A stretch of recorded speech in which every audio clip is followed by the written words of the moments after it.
Bismillahirrahmanirrahim. Assalamualaikum warahmatullahi wabarakatuh. Waalaikumsalam warahmatullahi wabarakatuh. Bismillahirrahmanirrahim. Alhamdulillahi rabbil alamin. Wassalatu wassalamu ala asyrafil mursalin Sayyidina wa habibina wa maulana Muhammadin wa ala alihi wa ashabihi azma'in, amma ba'd. Yang saya hormati para hadirin dan hadirat dan semua yang hadir di majelis ini, pertama-tama saya sungguh bergembira dan senang sekali bisa silaturahmi pada hari ini. Teman-teman semua, Bapak Ibu dan teman-teman semua,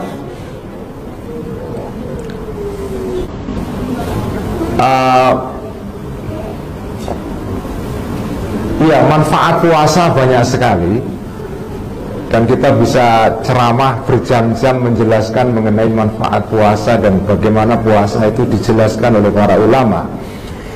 Tetapi salah satu manfaat puasa yang saya kira sudah Anda ketahui semua, itu adalah puasa ini itu manfaatnya antara lain adalah membuat jiwa kita itu makin sensitif, ya. Jadi manusia itu, ya, namanya manusia disebut dalam hadis Nabi, al-insan mahallul khata'i wan nisyan. Manusia itu tempatnya lengah. Bahkan Nabi dalam hadis yang lain mengatakan kullu bani adama khatta'un. Setiap anak cucu Adam itu pasti salah, pasti pernah lengah, pasti pernah salah. Itu adalah nature atau watak dari manusia. Tetapi Kanjeng Nabi kemudian meneruskan ucapannya itu dengan kalimat berikut, wa khairul khatta'ina at-tawwabun. Orang salah yang baik, orang yang paling baik di antara orang-orang yang berbuat kesalahan adalah mereka yang mau bertaubat. Nah, jadi manusia itu pada wataknya, pada cetakan aslinya itu memang, ya, suka delewer itu, ya. Delewer itu apa, ya? Ngaco. Pokoknya suka salah, suka seenaknya, careless, ya. Suka seenaknya. Nah, oleh karena itu manusia itu memang butuh momen-momen tertentu untuk membuat hatinya itu sensitif dan lembut kembali. Orang yang terlalu banyak berbuat kesalahan, sebagaimana digambarkan juga dalam sebuah hadis, digambarkan ketika orang melakukan dosa satu, itu akan ada titik atau noktah hitam yang tercetak di dalam rohani kita. Jadi satu dosa, satu noktah. Nah, ketika noktah itu hanya satu, itu tidak akan punya pengaruh apa-apa. Sebagaimana kalau ada orang rokok, saya tahu di sini banyak teman-teman NU yang suka ngerokok, ya. Kalau ngerokok di NU itu nggak bisa lagi dipisahkan itu, ya. Tapi ini hadis memang kita bicara rokok ini agak sedikit kritis ini, ya. Rokok sekali mungkin tidak menimbulkan efek apa-apa, sebagaimana satu noktah dosa yang membuat titik hitam di dalam rohani kita tidak menimbulkan apa-apa. Tapi begitu noktah itu berakumulasi terus-menerus, maka akan membuat rohani kita menjadi mengeras itu. Hati kita menjadi mengeras. Nah, saat manusia itu jiwanya mengeras, itu tidak lagi sensitif, tidak lagi responsif terhadap rangsangan-rangsangan atau stimulasi dari luar. ketika terjadi sesuatu hal itu orang tidak tergerak apa-apa. Ada ayat dibacakan ya tidak menggerakkan jiwanya. Ada peristiwa sosial yang terjadi di dalam masyarakat tidak menggerakkan jiwanya. Ada orang yang mengalami bencana tidak tergerak jiwanya. Itu semua terjadi karena jiwa manusia mengalami pengerasan. Jiwa manusia mengalami pengerasan itu. Nah, kalau jiwa ini terus-menerus mengeras, maka kita akan menjadi manusia yang tidak lagi sensitif, tidak lagi bisa merespon, gampang terhenyak, gampang kita tergerak oleh sesuatu rangsangan-rangsangan yang mestinya bisa menggerakkan kemanusiaan kita itu. Nah, puasa itu salah satu manfaatnya menurut saya adalah membuat rohani kita kemudian menjadi sensitif kembali. Ibarat pita kaset, sekarang udah nggak ada lagi kaset ya. Zaman saya dulu masih ada kaset. Mungkin teman-teman yang di sini sudah generasi MP3 semuanya digital. Tapi kalau kita masih mengenal kaset dulu, ya kaset yang masih bersih itu ketika kita pakai untuk merekam suara, pitanya sensitif sehingga bisa menangkap suara dengan baik sekali. Nah, begitulah jiwa manusia. Jiwa manusia yang sudah mengeras, dia tidak akan bisa lagi menangkap tidak bisa lagi menangkap isyarat-isyarat ketuhanan atau ayat-ayat ketuhanan yang bertebaran di sekitar kita. Nah, puasa itu menggerakkan jiwa seperti itu. Saya tidak tahu, pasti Anda semua merasakan ya. Anda semua merasakan suasana puasa itu suasana yang membuat rohani kita jadi berbeda. Dari segi waktu, dari segi hari, dari segi bulan, ya bulan puasa sebetulnya tidak ada bedanya dengan bulan-bulan yang lain. Bagi orang bukan muslim, hari puasa tidak membawa sesuatu yang spesial. Bulan puasa adalah bulan biasa. Tetapi bagi orang muslim yang mempunyai iman, memiliki dasar keimanan, bulan puasa itu memiliki makna yang spesial. Di antara lain itu membuat kita makin sensitif, makin tergerak rohani kita oleh rangsangan-rangsangan, oleh ayat-ayat Allah yang bertebaran di sekitar kita. Teman-teman semua, dalam pandangan Islam, dalam pandangan agama kita, terutama dalam pandangan orang-orang sufi ya, orang-orang yang menggeluti bidang namanya tasawuf atau mistik Islam atau Islamic mysticism. Dalam pandangan kita itu segala hal yang ada di dunia ini, ya, segala hal yang ada di dunia ini itu bukan sesuatu yang netral-netral saja. Jadi fenomena alam itu bukan sekedar fenomena. Segala hal yang terjadi di muka bumi ini adalah dipandang oleh orang-orang yang beriman semuanya sebagai ayat, sebagai tanda-tanda, sebagai sign. Jadi segala hal yang ada di dunia ini itu adalah tanda sebetulnya. Nah, cuma namanya tanda itu hanya ada gunanya, ada manfaatnya ketika tanda itu bertemu dengan orang yang bisa membaca tanda. Kalau Anda tidak bisa membaca tanda, secanggih dan sebaik apapun tanda itu tidak akan bermanfaat bagi kita itu. Saya sendiri orang Jawa, ketika saya berhadapan dengan huruf Jawa Hanacaraka, Honocoroko, saya dulu pernah bisa, sekarang udah nggak bisa lagi saya. Ketika saya berhadapan dengan manuskrip Jawa, itu ya saya lihat saja, kelihatan indah sebagai kaligrafi, tetapi tanda ini tidak punya makna apa-apa.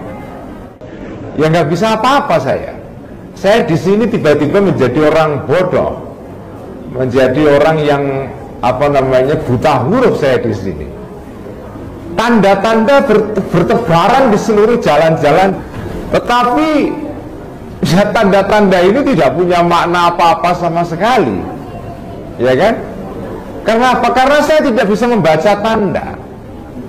Padahal tanda-tanda ini kalau bisa kita baca, ini memberikan makna dan pemahaman yang begitu mendalam bagi kita itu.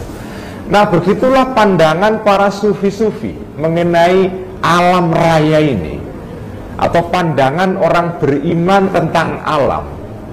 Jadi segala hal yang ada di dunia ini sebetulnya itu adalah tanda itu. Nah, tinggal kita sendiri bagaimana membaca tanda ini. Dan Allah itu ya setiap detik mengirim tanda kepada kita. Setiap detik itu tanda bertebaran di sekitar kita. Nah, tinggal kita saja sebetulnya mau nggak membaca tanda-tanda ini. Dalam pandangan seorang imam besar dalam Islam namanya Al-Ghazali, ya saya sekarang ini banyak membaca dan mengkaji kitab-kitabnya Al-Ghazali. Al-Ghazali dalam kitabnya yang berjudul Mishkatul Anwar itu pernah menjelaskan begini, indah sekali ya.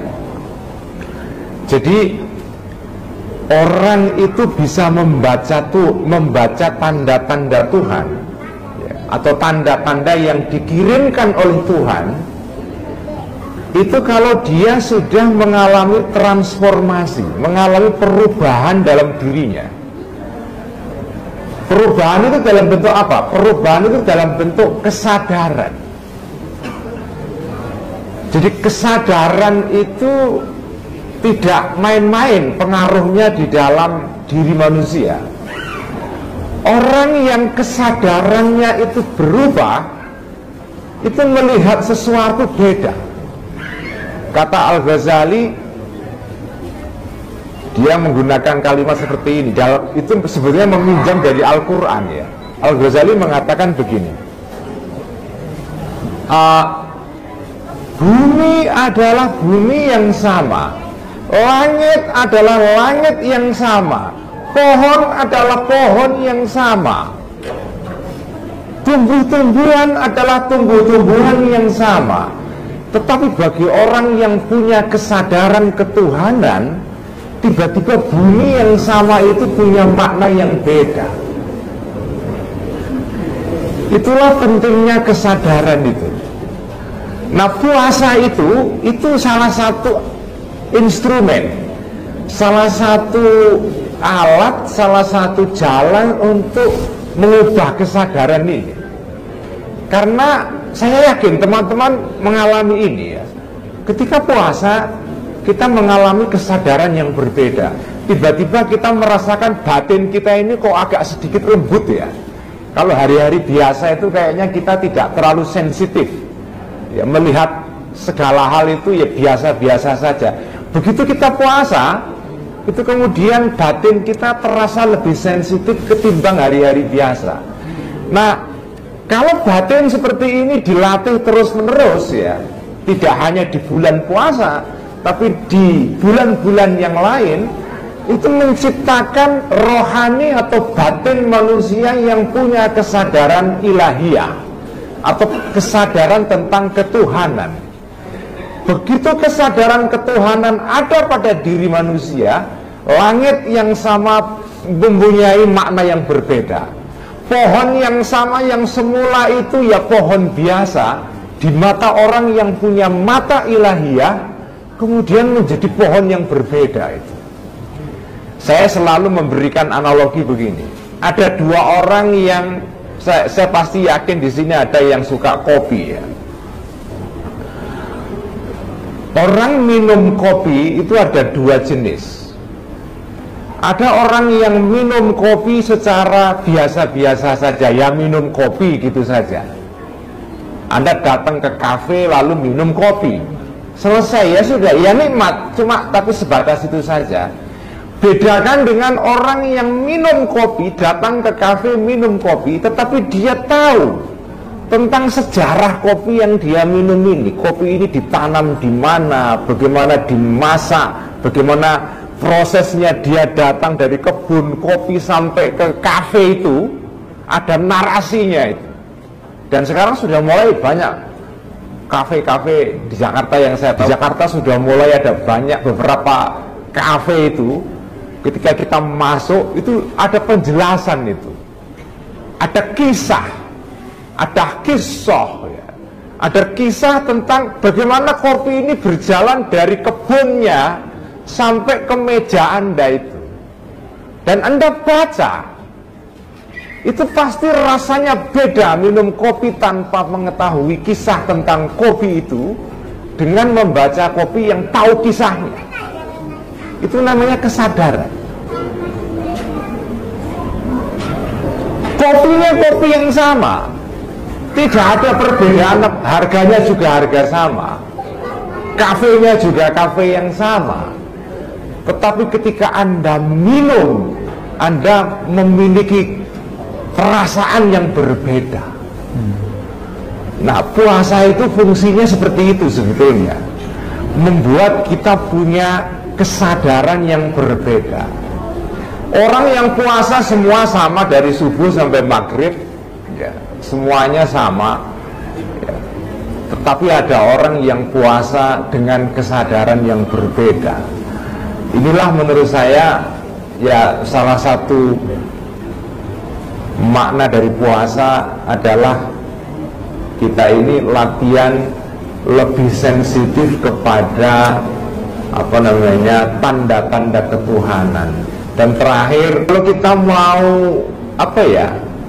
mau menelisik lebih dalam syahadat kita itu, ya syahadat kita atau kalimat tahlil itu loh, la ilaha illallah itu. Ini kalau saya mengikuti Cak Nur ini, almarhum Profesor Nurholis Majid, dan Bang Imad dari ITB Bandung. Bang Imad itu salah satu mentor anak-anak ITB tahun 70-an dan dikenal dengan kuliah-kuliah tauhidnya. Saya dulu pernah mengikuti kuliah tauhid dia di Jakarta. Yang selalu saya ingat ini, kalau kita merenungi ya, la ilaha illallah itu artinya apa sebetulnya? Di dalam la ilaha illallah itu ada dua hal. Kalau pakai bahasa Arab ada an-nafyu, ada al-itsbat. Jadi ketika kita mengucapkan la ilaha, tidak ada Tuhan, itu kita menegasikan, kita menafikan, kita menolak segala hal yang bukan Allah. Kemudian ketika kita mengatakan illallah, kecuali Allah, kita melakukan afirmasi, menetapkan bahwa hanya Allah lah yang memang sejatinya Tuhan yang layak disembah. Nah, di dalam kalangan para sufi-sufi itu ada pemahaman mengenai syahadat ini. Jadi Allah itu kalau kita menyadari syahadat ini, Allah itu berbeda dari yang bukan Allah. Jadi syahadat la ilaha illallah itu menandakan bahwa Allah itu berbeda dengan yang bukan Allah. Karena itu yang bukan Allah itu tidak disebut sebagai Allah. An-nafyu, yang layak disebut oleh Allah hanya Allah saja. Makanya di dalam pelajaran tentang sifat-sifat Allah, dulu ketika kita kecil ada sifat Allah itu namanya adalah mukhalafatuhu lil khawaditsi. Allah itu berbeda dari makhluknya. Sifat Allah itu ahadun, tunggal. Yang selain Allah sudah pasti bukan tunggal. Makanya ada istilah al-wahdah wal kathrah. Al-wahdah, ketunggalan, itu hanya sifatnya Allah. Yang selain Allah harus tidak tunggal. By definition harus tidak tunggal, karena yang bukan Allah itu plural, jamak, beragam, banyak sekali. Al-kathrah itu konsekuensi dari tauhid kita, la ilaha illallah itu. Oleh karena itu keragaman itu watak dari yang bukan Allah. Karena kalau yang tunggal hanya Allah saja. Nah, al-kathrah atau banyak keragaman yang menjadi tema kita ini bagian dari ayat-ayat Allah itu. Semoga kalau kita puasa ini, semoga kita juga sensitif melihat keragaman ini bukan sebagai sumber musibah. Keragaman ini adalah tanda-tandanya Allah untuk kita sebetulnya. Dan semoga itu menjadi berkah bagi kita. Dan selama ini pasti melihat banyak keragaman kultur, keragaman bahasa, dan keragaman yang lain. Ini yang bisa saya sampaikan, semoga bermanfaat. Semoga puasa kita membawa berkah kepada kita, yaitu meningkatkan sensitivitas rohani kita, sehingga kita bisa lebih menangkap tanda-tanda ketuhanan, termasuk di dalamnya adalah tanda-tanda tentang keragaman. Ada dua kitab ya yang diturunkan oleh Allah Subhanahu wa taala untuk kita itu. Ada kitab yang dibaca ya, Alkitabul Matlu istilahnya, kitab yang dibaca itu Quran ini. Bulan puasa sering disebut sebagai Syahrul Quran atau bulannya Al-Quran. Nah, kitab ini tentu saja ini kitab yang penting, ini kitab sucinya umat Islam. Tetapi di luar kitab yang dibaca ini ada kitab yang tidak dibaca. Ya, kitab yang tergelar di dalam alam raya ini itu juga kitab pada dasarnya. Jadi ada kitab yang tertulis di antara lembaran-lembaran Al-Quran itu, tetapi juga ada kitab yang tidak di dalam lembaran-lembaran kertas, berupa sesuatu yang kita lihat di dalam kehidupan sehari-hari. Nah, inilah sebetulnya tugas kita sebagai seorang beriman ya. Dan mudah-mudahan puasa ini ya membawa manfaat untuk menjadikan kita ini bisa lebih membaca kitab yang bukan tertulis itu ya. Selama bulan puasa ini kita dianjurkan memperbanyak membaca Al-Quran. Itu penting. Tetapi juga penting juga kita banyak membaca kitab yang tidak tertulis itu. Nah, tapi ini butuh latihan memang. Nah, latihan yang sederhana adalah setiap kita melihat sesuatu itu tidak kita anggap sebagai sesuatu yang sederhana. Jadi setiap kita melihat sesuatu, kita selalu berpikir bahwa di baliknya ada sesuatu yang tersembunyi. Jangan-jangan itu adalah sesuatu yang dikirim oleh Allah kepada kita supaya kita belajar itu. Jadi misalnya ini contohnya ya, kalau dalam kesadaran orang-orang sufi itu, kita selama ini kan mengutuk namanya iblis, mengutuk namanya setan, mengutuk Fir'aun, mengutuk orang-orang jahat yang ada di sekitar kita itu. Tapi mengutuk itu baru satu hal itu. Orang-orang jahat yang ada di sekitar kita itu sebetulnya tidak hanya perlu kita kutuk atau kita benci, tetapi itu juga tanda bahwa itu tanda juga yang dikirim oleh Allah kepada kita supaya kita belajar. Ketika ada orang jahat melakukan sesuatu, itu seperti kaca, itu seperti cermin yang dikirim oleh Tuhan kepada kita supaya kita itu bisa loh sebetulnya terjatuh menjadi manusia seperti itu juga bisa itu.